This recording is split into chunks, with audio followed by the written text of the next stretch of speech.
Let us first quickly recall about rational numbers and their decimal representation, right? The numbers that are expressed as p by q, where p and q are integers and q not equal to 0 are called rational numbers. The numbers that are expressed as p by q, where p and q are integers and q not equal to 0 are called rational numbers. In simple sense, we can say that rational numbers are the ratios of two integers. In this particular case, we are denoting the integers using p and q. The denominator q cannot be 0. Please note this, because if denominator q goes to 0, then we don't know the value of that particular number. For that reason, we define rational numbers as p by q, where p and q are integers and q is not equal to 0. Got it? Rational numbers are denoted using letter capital Q. Right? Let's see few examples of rational numbers. 22 by 5, 5 by 10, 1 by 2, minus 1 by 2, 1 by minus 3, 7 by 16, 2 by 3. All these are rational numbers, because if you look at the numerator and denominator of all these numbers are integers. Right? And denominator is not 0 for any of these numbers. Got it? Now let's express 7 by 16 in the decimal form. 7 by 16 is a rational number, right? Because numerator 7 and denominator 16 both are integers. That's why it is a rational number. And we want to express this in decimal form. For that, what we do is we write 7 as 7.0000 and so on.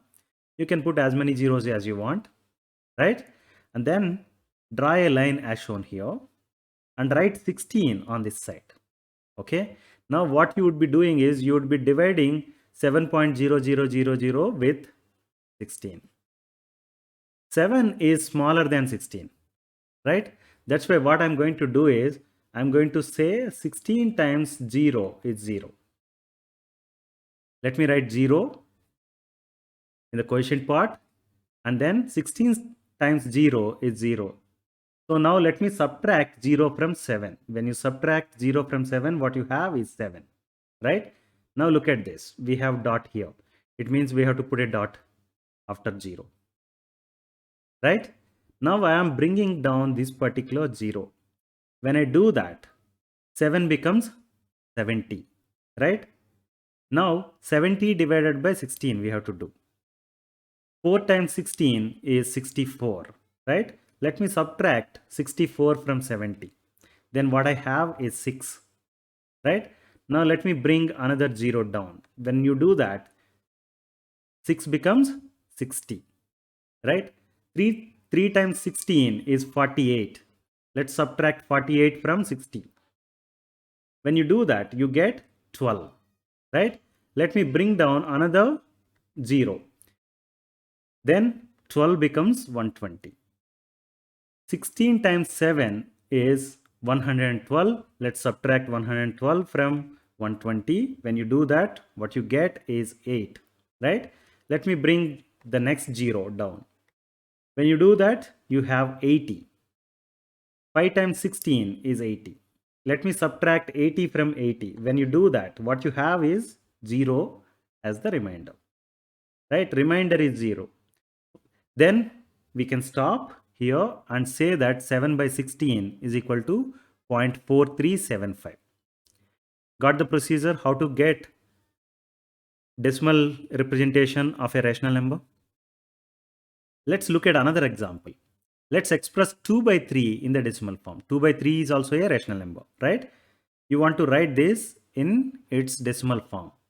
For that, what we are going to do is, let me write 2 as 2.0000 and so on, and draw a line as shown here and write 3 here, right? Now you see this particular 2 is smaller than 3. That's why what I'm going to do is 0 times 3 is 0, right? Let me subtract 0 from 2. When I do that, what I have is 2, right? Now we are encountering dot here. Means we have to put a dot in the quotient also. Let's put that. Then you can bring this 0 down. When you do that, 2 becomes 20, right? 6 times 3 is 18. Let's subtract 18 from 20. When you do that, you get 2, right? Again, bring another 0 down so that this 2 becomes 20. Again, 6 times 3 is 18. Let's subtract 18 from 20. The remainder is 2. Again, I can bring down another 0 so that 2 becomes 20. Again, 6 times 3 is 18. Let's subtract 18 from 20. Again, I am getting 2 as the remainder. Let me bring down another 0. When you do that, it becomes again 20. 6 times 3 is 18. You can subtract. Now, looking at this, what you can say is, 20, 18, 20, 18, this is repeating, right? We are getting 20 and subtracting 18. Again, we are getting 20 and subtracting 18. This is repeating. It means if you continue with this process, we are going to get more number of 6s in the quotient also, right? So now I'll stop here. Since it is repeating, I'll stop here and write 2 by 3 as 0.666666 and so on. You can write as many number of 6 as possible, right? Since it is difficult to write in this form, what people do is 0.6666 and so on is written as 0.6 with overbar on 6. It means when you have this overbar on 6, it means that number 6 is repeating many times. Understood? 2 by 3 is equal to 0.6 with overbar. It means it is 0.6666 and so on. Got it? Now, what we have seen is 7 by 16 is 0.4375. Right? We have obtained this decimal representation. Let's look at another number. 17 by 5. If you do division, what you get is 3.4. 1 by 2 is equal to 0.5. We know that, right? When you look at all these numbers, what you can say is the decimal expansion. If you look at the decimal expansion of all these numbers, you have finite number of digits. Here you have 4 digits. Here you have total 1 digit after the dot. Here you have 1 digit after the dot. Right? The decimal representation has finite number of digits. And we can say that these decimals are terminating decimals. They are not repeating the way it has happened with 0.6666 and so on. Right? Now let's recall that 2 by 3 is 0.666 and so on. That is written as 0.6 with overbar on 6, right? 11 by 9, if you do the division, what you get is 1.2222 and so on. Okay, that can be written as 1.2 with overbar on 2. It means 2 is only repeating. 10 by 7, if you look at the division of 10 by 7, 1.428571 428571, and it is going to repeat like that, 428571 428571, like that. For that reason, what we do is we'll write it as 1.428571 with overbar on these 6 digits, 428571. It means 428571 is going to repeat as many times as you want to write, right? When you look at this, you can say that the decimal representation of certain rational numbers, okay, 2 by 3, 11 by 9, 10 by 7, all these are also rational numbers, right? Decimal representation of certain rational numbers have got infinite number of digits. And if you look at the decimal representation, they are non-terminating and recurring decimals. Whereas some of the rational numbers have got terminating decimals, right? So now I can say that I have rational numbers. When I write them in their decimal representation, some numbers are going to have terminating decimals and some numbers are going to have non-terminating but recurring decimals. Understood? Now the question is this. Looking at the number, can I say that what rational numbers are going to be terminating, are going to have terminating decimals, And what rational numbers are going to have non-terminating but repeating decimals? This is the question. Okay. To answer this question, actually, there are certain theorems given in your syllabus. We are going to learn about those theorems now. We just said that rational number, any rational can be expressed as ratio of two integers, right? Rational number x can be expressed as ratio of two integers p and q. It means x equal to p by q, right? Let us now consider few rational numbers for which the decimal expansion terminates. Meaning, I want to take few decimals, few numbers in their decimal form which are terminating. 0.375. Okay, it is a terminating decimal, right? After digit 5, there is nothing. There are no dots also. 1.04, this is also a terminating decimal. 0.0875, this is also a terminating decimal, right? We know that these terminating decimals can be expressed as rational numbers, right? Let's try to do that first. Express these numbers in the form of p by q. When you want to do that, 0.375 can be written as 375 divided by 1000, right? If you look at, you have after the dot, you have 3 digits. For that reason, when it becomes 375, you will be having 1000 in the denominator. Got it? 375 divided by 1000. Now, let's express numerator and denominators of this number as product of prime factors. It means I want to write 375 as product of its prime factors and 1000 also as product of its prime factors. 375 can be written as 3 times 5 times 5 times 5. That can be written as 3 times 5 cube. You can do prime factorization of 375 and see whether it is correct or not. 3 into 5 cube, right? 1000 can be written as 10 cube, right? For 10, 2 into 5, you can write it, 10 can be written as 2 into 5, right? 10 is 2 into 5. 10 cube is 2 into 5 whole cube. It can be written as 2 cube times 5 cube, right? That's why 1000 is written as 2 cube times 5 cube. Now let's substitute this back into the previous rational number we have seen, 375 divided by 1000. That can be now written as 3 into 5 cube in the numerator divided by 2 cube into 5 cube. Look at this number. 5 cube and 5 cube I can cancel, right? It means the number now becomes 3 divided by 2 cube.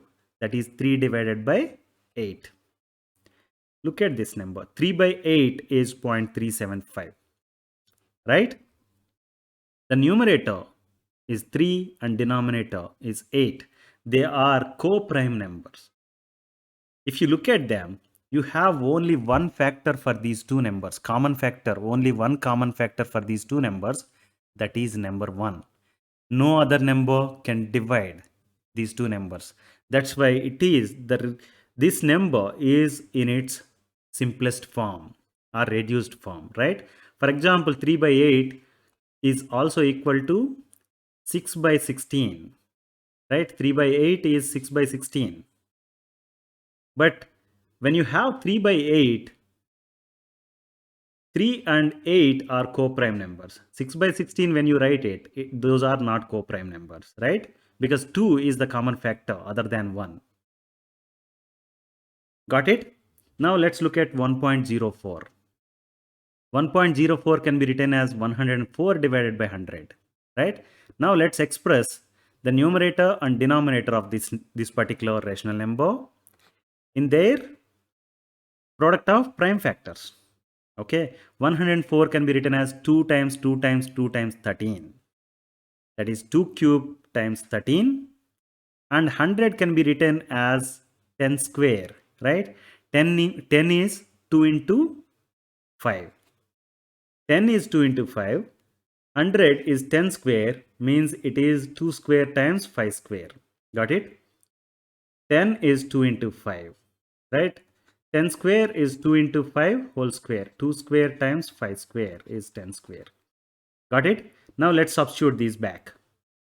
2 cube times 13 divided by 2 square times 5 square. Now I have here 2 cube, here I have 2 square.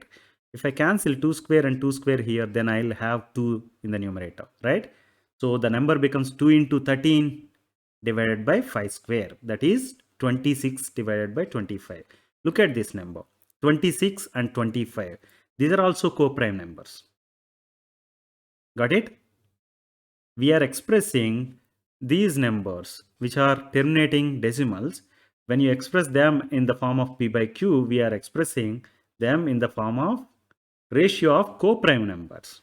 Of course, ratio of integers only, but there are no other factors other than 1. For that reason, they become co-prime numbers. Got it? Now let's look at the next one, 0.0875, right? That can be written as 875 divided by 10,000. After the dot, you have 4 digits. That's why you are getting 4 zeros in the denominator. Okay. Now, let's express 875 and 10,000 as product of their prime factors. Okay. 875 can be written as 5 cube times 7. Okay. 10,000 can be written as 2 power 4 times 5 power 4. Let's substitute these two back. 5 cube times 7 divided by 2 power 4 times 5 power 4. 5 cube. When you cancel, you get 5 in the denominator. Right? 7 divided by 2 power 4 into 5. 2 power 4 is 16. 7 divided by 16 times 5 is 80. 7 divided by 80. Right? Here also 7 and 80 are co-prime numbers. Right? What we have seen now is we have seen 3 terminating decimals and expressed them in the form of p by q, where p and q are integers. At the same time, they are co-prime numbers. Right? Now, when you look at this, what you have learnt, I have a terminating decimal here. The denominator is in the form of 2 power something, right? I have a terminating decimal here. Denominator is in the form of 5 power something. Here, this is also a terminating decimal. Here, the denominator is 2 power something times 5 power something, right? That's what we have to note. Denominator q is factored only powers of 2, that is seen here, or only powers of 5, that is seen here, right? Or powers of 2 and 5, that is seen here, right? This is what the theorem is saying. Theorem says that let x be a rational number whose decimal expansion terminates. Okay, we have taken 3 numbers, right? 0.375, 1.04 and 0.0875. All these 3 numbers are rational numbers with their decimal expansion terminating, right? Those numbers can be expressed in the form of x equal to p by q, where p and q are co-prime numbers. Okay, p and q are not just integers, they are co-prime numbers, and the prime factorization of q is in the form of 2 power n and 5 power m, where n and m are non-negative integers. When you say non-negative integers, it means 0, 1, 2, 3, any of these numbers are possible. Non-negative, when I say -1, -2, those numbers are not there, right? 0 is possible, 1 is possible, 2 is possible, 3 is possible, like that. N and m can have numbers, values 0, 1, 2, 3, 4, 5 and so on. That's why we say that those are non-negative integers, right? This is the theorem. You look at this. Let x be a rational number whose decimal expansion terminates. Then x can be expressed in the form of x equal to p by q. That's what we have seen, where p and q are co-prime numbers. And the prime factorization of q is of the form 2 power n times 5 power m, where n and m are non-negative integers, right? When you say this is 2 cube, it means 2 cube times 5 power 0. 5 power 0 is 1, right? This is exactly 2 cube.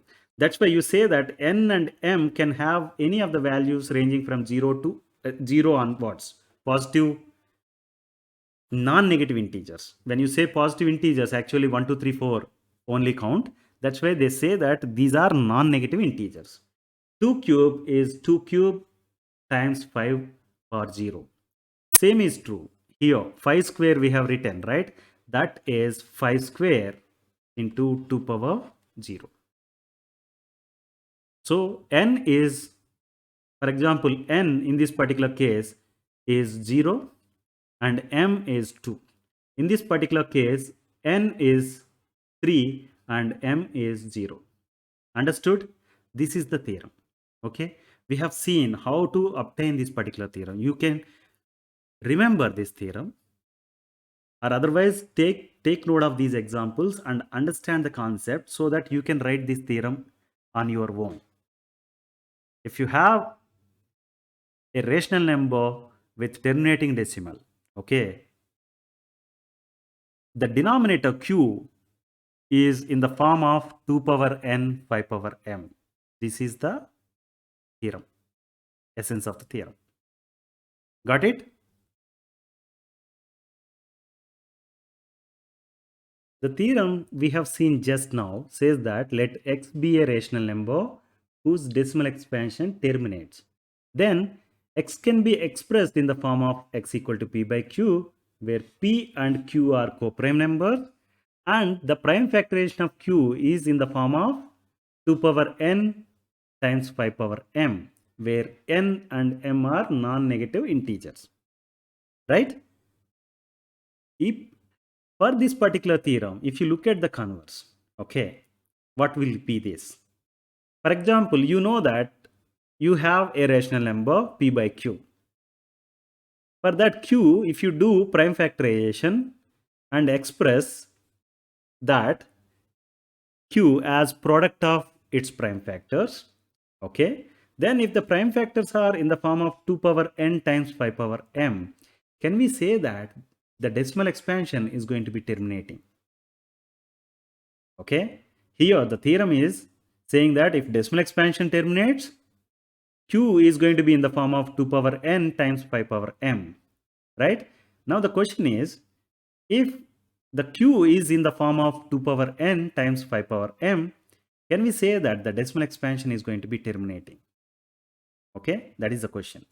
If we have a rational number in the form of p by q and prime factorization of q is in the form of 2 power n times 5 power m, where n and m are non-negative integers, then can we say that p by q have a terminating decimal expansion? Okay, let's take a look at this with the help of few examples, and once you understand the concept, you can write the theorem corresponding to that. That theorem is going to be the converse of this particular theorem, right? Let's look at few examples. 25 by 2, 1 by 4000. Let's express these numbers, these rational numbers in their decimal form. 25 by 2, we know it is 12.5, right? 25 by 2, when you look at this, denominator is 2 and the decimal expansion is in the form of terminating decimal, right? 1 by 4000 can also be written in the decimal expansion, okay, decimal form. Prior to that, let's write 25 by 2 as 5 square by 2, okay. I have expressed 25 as product of its prime factors, okay. Prime factor is only 5, right? 5 times 5 is 25, 5 square.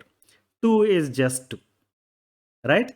5 square by 2, 25 by 2, when you write it as 5 square by 2, you can say that it is written in the form of their prime factors, right?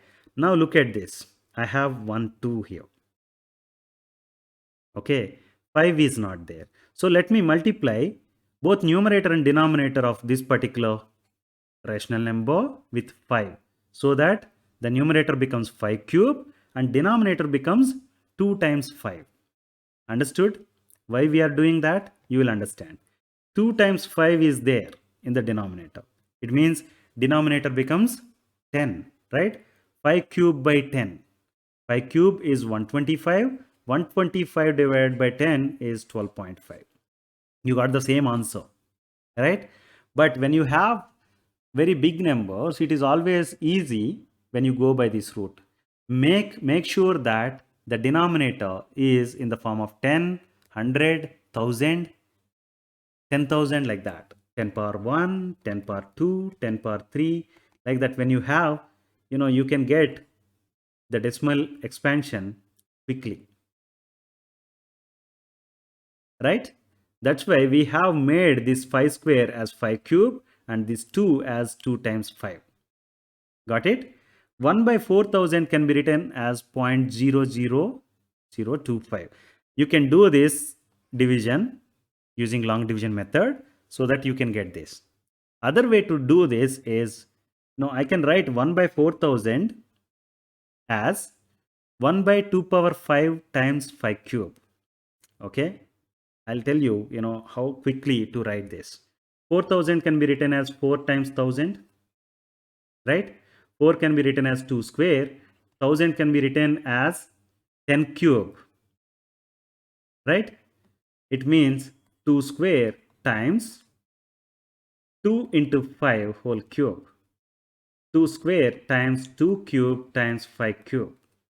That is 2 power 5 times 5 cube. You got it? 1 by 4000 is 1 by 2 power 5 times 5 cube. Now look at this. Powers of 5. Power is 5 here and power is 3 here. Right? We said that if the denominator is in the form of 10 power 1, 10 power 2, 10 power 3, 10 power 4, 10 power 5 or something like that, it is easy to do. Right? Now the question is, here I have cube. I have 5, 2 power 5 and 5 cube. Right? If I make this 5 cube as 5 power 5, then the denominator is going to be 2 power 5 times 5 power 5. Right? To do that, what I have to do? I have to multiply both numerator and denominator with 5 square. Right? Numerator and denominator I am multiplying with 5 square. When I do that, it becomes 5 square divided by 2 power 5 times 5 power 5. 2 power 5 times 5 power 5 is 2 into 5 whole power 5. That is 10 power 5. Right? 5 square is 25 divided by 10 power 5. Right? That's how you get 0.00025. Of course, long division method can give you this answer, but this method is much faster. Got it? Now, when you look at this, what we can say, if you have a number x equal to p by q, a rational number, and the prime factorization of q, the denominator, is in the form of 2 power n, 5 power m, we can say that x has decimal expansion which terminates. Right? 25 by 2 is one rational number we have looked into. Right? The denominator is in the form of 2 power n, 5 power m, 2 power 1 times 5 power 0. Right? And when it comes to 4000, the denominator 4000, we have seen that 4000 is in the form of 2 power 5 times 5 cube. Here n is 5 and m is 3. Right? So now we have seen two numbers which are in the form of p by q, and prime factorization of q shows that they are in the form of 2 power n, 5 power m. Right? Then automatically we can say that the decimal expansion of that particular number is going to be terminating. This is the converse of the previous theorem we have seen. Got it? Now we have seen two theorems.